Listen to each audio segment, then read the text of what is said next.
The story everybody thinks they understand is probably the smallest version of the story. That is the first thing I need to say tonight, because the loudest conversation around Drake, Kendrick Lamar, pgLang, and OVO has been driven by people who keep stopping at the most marketable headline and then pretending the headline is the whole file. It is not. And that matters, because when an industry starts talking in fragments, careers get judged on fragments, labels get valued on fragments, and audiences end up reacting to a summary of a summary while the real leverage sits somewhere deeper in the paperwork. So let me make a promise at the top. I am not here to tell you a rumor as a fact just because it sounds cinematic. I am not here to hand you mystery names and act like suspense by itself is reporting. What I am here to do is more useful than that.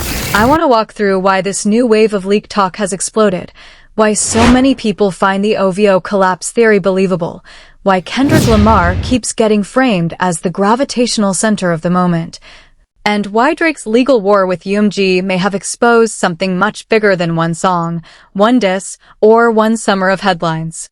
Because if you only looked at the most obvious angle, the takeaway was simple.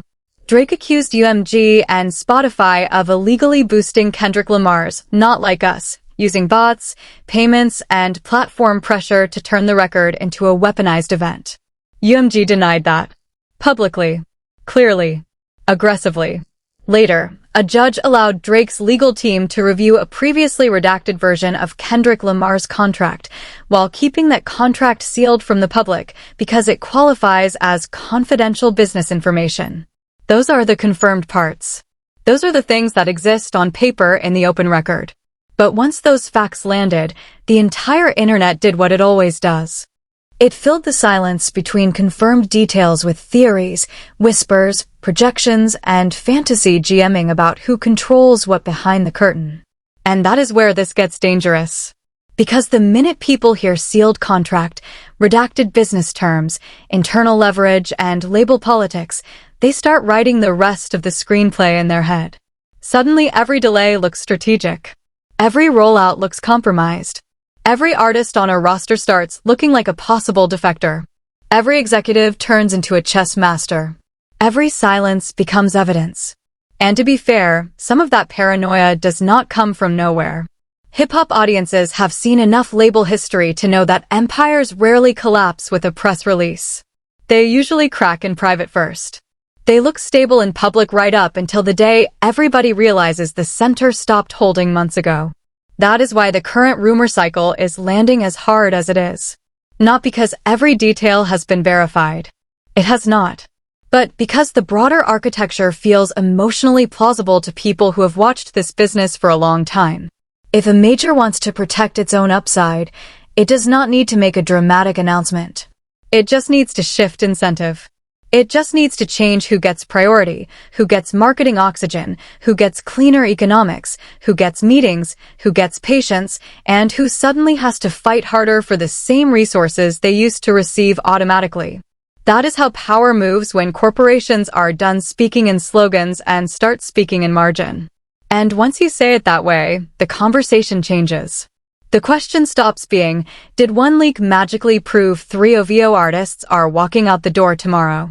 The better question is, why are so many people prepared to believe that OVO could be hollowed out if the parent company decided the future value was somewhere else?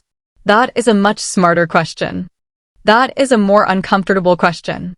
And it is a question that points straight at the actual fault line running under this entire era. Because OVO was never just a logo. OVO was an extension of Drake's cultural authority. OVO was the argument that Drake was not merely the biggest star in the room, but the organizing force around a room. The curator. The signal tower. The platform.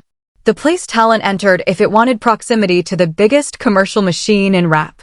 So if people are now even entertaining the idea that OVO could be reduced, bypassed, deprioritized, or strategically drained, that says something profound about how the perception of Drake has changed. A year and a half ago, that theory would have sounded absurd to a lot of people. Now it sounds like a thing people are willing to game out over a weekend.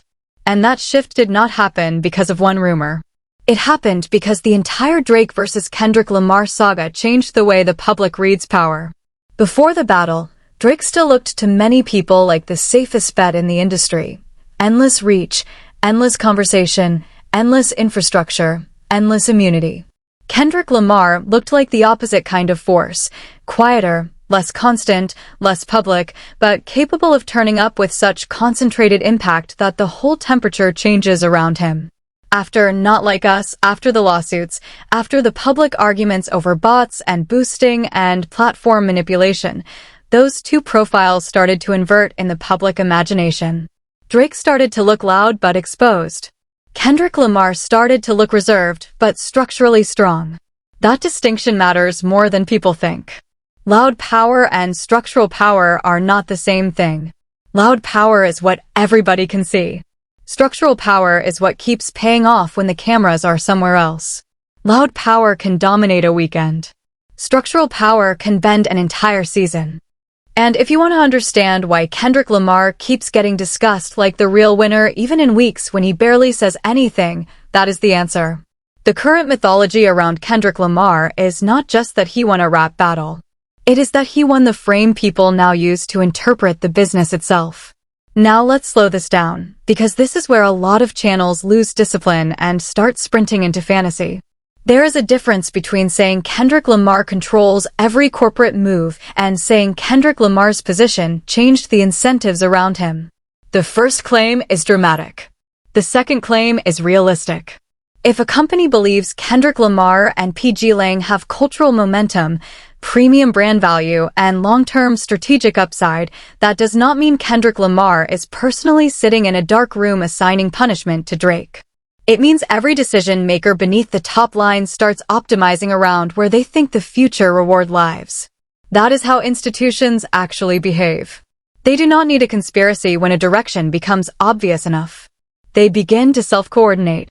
The marketing side leans one way. The partnership side leans one way. The risk calculus leans one way. The internal patience leans one way. People start protecting the thing they think will matter tomorrow. And once that process starts, the artists on neighboring islands feel it. They may not even get a formal memo. They just sense the weather changing. So when people hear speculation that certain OVO artists could eventually prefer a cleaner path, a more direct relationship, or a structure that does not leave them stuck beneath a founder's shadow, they are not only reacting to rumor. They are reacting to a pattern hip-hop has seen before. A roster can look impressive on paper and still feel cramped in reality. An imprint can look glamorous to fans and still feel limiting to talent. A founder can remain globally famous, while artists beneath him quietly wonder whether his brand helps them or swallows them. That is why roster questions hit so hard in this moment. They do not just ask whether Drake might lose artists. They ask whether Drake's ecosystem still functions as a place people are eager to build inside. And that is a much harsher question than any diss record ever asks. Here is where Kendrick Lamar re-enters the picture in a way that is far more strategic than emotional. Kendrick Lamar has become the symbol of concentrated value. Not constant saturation. Not maximum volume. Concentrated value. When Kendrick Lamar speaks, it feels expensive. When Kendrick Lamar disappears, the disappearance itself creates anticipation. When Kendrick Lamar reappears, even rivals are forced into his weather system. That is a completely different market position than the one Drake occupied by flooding the zone. Both models can win for stretches. But when the audience starts craving significance over omnipresence, the second model suddenly looks much stronger. And that is exactly why the rumor ecosystem keeps attaching bigger and bigger meanings to anything involving pgLang, UMG, sealed contracts, or West Coast positioning. People no longer just hear Kendrick Lamar's name as an artist name. They hear leverage. They hear discipline. They hear planning. They hear the possibility that a man can influence the center of the board without having to narrate every move in public. Whether every theory attached to that image is correct is beside the point. The image itself now has force. Drake, meanwhile, has the opposite problem. Everything he does gets interpreted through overexposure and stress. That does not mean he is weak. It means the audience currently reads his motion as reactive unless proven otherwise. More posts can feel like overcompensation. More releases can feel like urgency. More explanations can feel like damage control. Even aggressive moves can look defensive if the public has already decided the underlying posture is insecure. That is one of the cruelest rules of celebrity warfare. Once the audience changes the lens, you can perform the same action and receive the opposite meaning. That is also why the lawsuit mattered so much symbolically. Regardless of what happens in court, Drake's complaint put business process itself on stage. It said, "Do not just judge the song. Judge the machine around the song. Do not just judge the battle. Judge distribution, promotion, relationships, platform behavior, and internal incentives." In trying to challenge one outcome, Drake may have accidentally invited the audience to look at the entire architecture of the modern rap major label system. And once people start looking there, they stop seeing artists as isolated heroes or villains. They start seeing networks. That is a huge shift. It means the cultural conversation matures into a corporate conversation. It means fans start asking not only who wrote the better verse, but who had the cleaner structure, who had the better alliances, who had the stronger contract position, who had the calmer leverage, who looked like a star, and who looked like an institution. Once that happens, the win-loss column changes. Kendrick Lamar benefits from that kind of reframing because his mystique thrives in a system where restraint reads like power. Now, let me say something that a lot of people in the content cycle are too addicted to certainty to say. There is a real difference between an unverified leak and a useful analytical lens. The unverified part should stay unverified until it is proven. Full stop. But the lens can still be useful. If a rumor about OVO artists being courted directly has blown up, the smart takeaway is not to pretend we know the names. The smart takeaway is to ask why direct signing speculation feels believable to so many observers in 2026. And the answer is that OVO no longer feels politically untouchable. That is the detonation point. Not the fantasy names. The loss of untouchability. For years, Drake's dominance made OVO feel like an extension of inevitability. Even if an artist was not exploding, the association still looked powerful. The badge itself carried aura.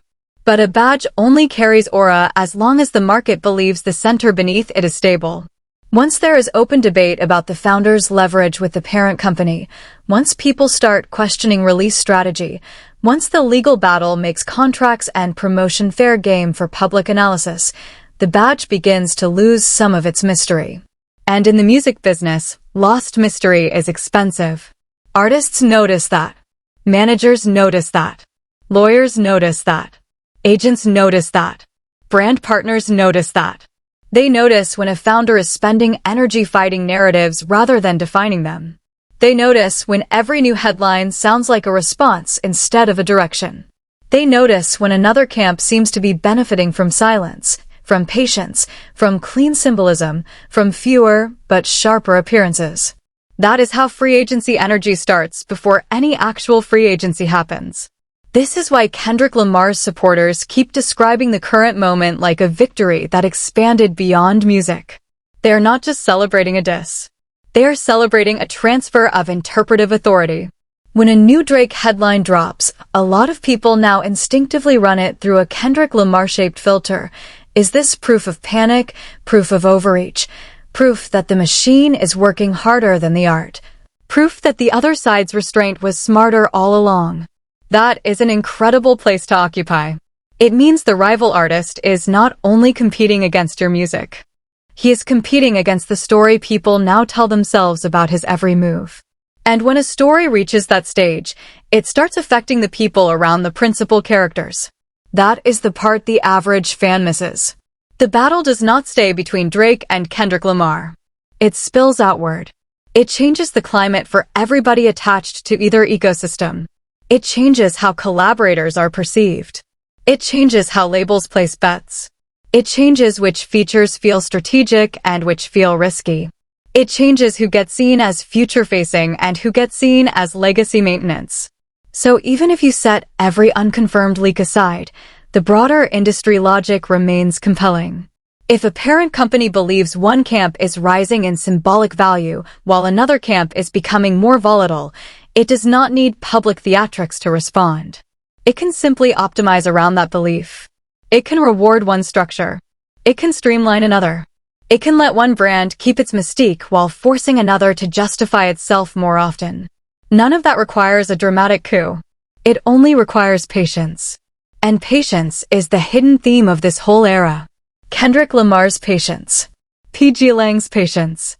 Even UMG's alleged patience if you believe the corporation is willing to let public narratives burn while private interests stay protected. Drake's problem is that patience is not the quality people currently associate with him. Whether fair or unfair, the current image around Drake is acceleration, motion, response, volume, defiance, visibility, and in a cycle where the quieter side keeps being rewarded with the benefit of the doubt, that is brutal. Now ask yourself this. If you were an artist under a giant founder's shadow, what would feel safer right now, staying attached to a structure the public keeps describing as unstable, or exploring a path that gives you cleaner ownership of your own future? That is the emotional center of the roster speculation. Not betrayal. Incentive. Not drama. Incentive. Not gossip. Incentive. That word explains almost everything. Incentive explains why rumors spread. Incentive explains why fans believe them. Incentive explains why a sealed contract becomes mythic online. Incentive explains why Kendrick Lamar can say very little and still appear to be winning the room. Incentive explains why Drake's legal strategy, even if it serves a real purpose, also opened the door to more people interrogating the power structure around him. And if you want the really uncomfortable version of this conversation, here it is. The parent label always matters more than fans want to admit. Fans love founder mythology. They love the idea that one superstar can build a self-contained empire and stand above the corporation that distributes the empire's products. But every few years the paperwork reminds everybody who the ceiling belongs to. Distribution matters. Rights matter. Marketing commitments matter. Seal orders matter. Confidentiality designations matter. Promotion matters. Platforms matter. The machine matters. Fans want romance. The contracts want cash flow. That is why this story has teeth. It is not just about Drake. It is not even just about Kendrick Lamar. It is about whether artist-led empires are ever as sovereign as they look from the outside. OVO is a perfect case study because OVO has always carried massive symbolic weight. If a brand that visible can become the subject of hollowing out theories, then every artist imprint in the business has to be asking itself how much independence it actually possesses when the parent company's priorities change. That is the bigger lesson people are dancing around without fully naming. The modern artist can become enormous and still live inside a structure he does not fully control. The modern founder can look like a king and still be downstream from the economics of a boardroom. The modern rap war can sound personal while the most decisive consequences turn out to be administrative. And that is exactly why this story feels so magnetic. We all know how to react to a diss. We all know how to argue about bars. But paperwork is different. Paperwork suggests permanence. Paperwork suggests memory. Paperwork suggests that behind every headline there is a version of the truth that does not care how charismatic you are. That is why audiences get obsessed the minute they hear about sealed contracts, internal rights, revenue participation, or marketing terms. They sense that the real battle might be happening in a language most of them never get to read. Which brings me back to the rumor that kicked this whole cycle into overdrive. The most responsible thing I can say is that the alleged Page 2 claims about OVO artists being pulled into direct signing talks have not been verified by the public reporting I could confirm. The public court complaint focuses on defamation, promotion, alleged botting, payola, and the fallout around Not Like Us. The article about Kendrick Lamar's contract makes clear that the contract remains sealed from public view.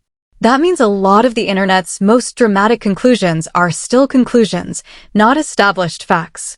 Courthouse News Service. https://www.courthousenews.com/wp-content/uploads/2025/01/Drake-UMG-defamation-complaint.pdf. Vibe. https://www.vibe.com/news/entertainment/drake-redacted-kendrick-lamar-contract-12350988871.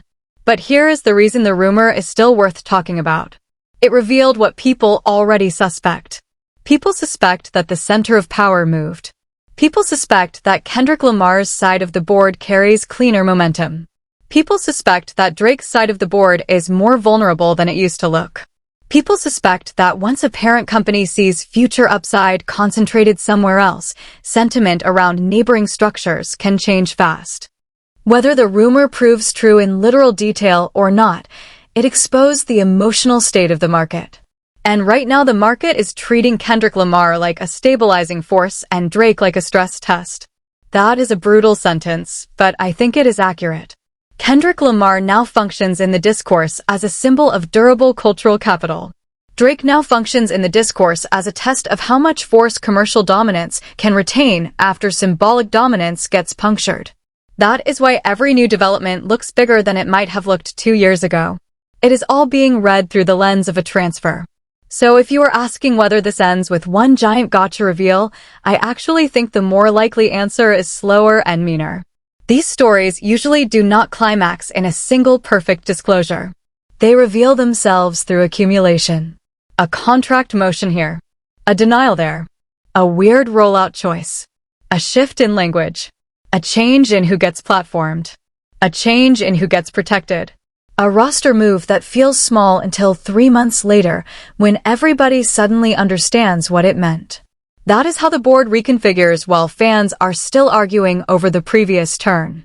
And that is why I think the smartest viewer should resist 2 temptations at once. Do not treat every leak as gospel, but do not treat the rumor cycle as meaningless either. Rumors tell you where trust is weak. They tell you which institutions no longer feel solid. They tell you which stars no longer benefit from automatic credibility. They tell you who the public thinks has hidden leverage and who the public thinks is burning visible energy to defend ground that used to defend itself. If you want my read, the most important thing that happened was not that people invented a dramatic scenario. The most important thing is that the scenario sounded believable to so many people. That is the signal. That is the wound. That is the change. Because once the aura of inevitability is gone, everybody starts renegotiating their relationship to the empire. Fans do it emotionally. Managers do it professionally. Partners do it financially. Artists do it existentially. They ask whether this thing is still expanding or whether it is now spending more energy proving it is alive than actually creating a future. Once that question becomes normal, the center is already in danger. And that is why I would not reduce this moment to simple stan warfare, even though the internet loves doing that. Yes, the Kendrick Lamar side is celebrating. Yes, the Drake side is defending. Yes, people are turning every development into a morality play. But underneath the chaos, there is a real industry lesson being taught in public. Celebrity scale does not cancel structural dependence. Cultural noise does not erase contractual hierarchy. And a parent company can remain the final weather system even when its biggest artists spend years making the public believe they control their own climate. That is the ending I keep circling back to. Not the fantasy version where one side destroys the other with a single leak. The colder version. The one where Drake, Kendrick Lamar, UMG, pgLang, and OVO all become pieces in a lesson about where authority actually lives once the music stops long enough for everyone to hear the paperwork breathing. Now I want to hear from you, because this is where the conversation gets interesting. Do you think the unverified roster poaching talk is mostly internet fiction, or do you think it exposed a real vulnerability inside OVO even if the names never materialize? Do you think Drake made the right move by dragging the machine itself into public view? Or did that strategy accidentally strengthen the mythology around Kendrick Lamar's side of the board? And one more thing, maybe the biggest question of all. In modern rap, what matters more when the smoke clears, the loudest presence or the cleanest leverage? Drop your take in the comments, because I want to know which part of this story you think people are still underrating.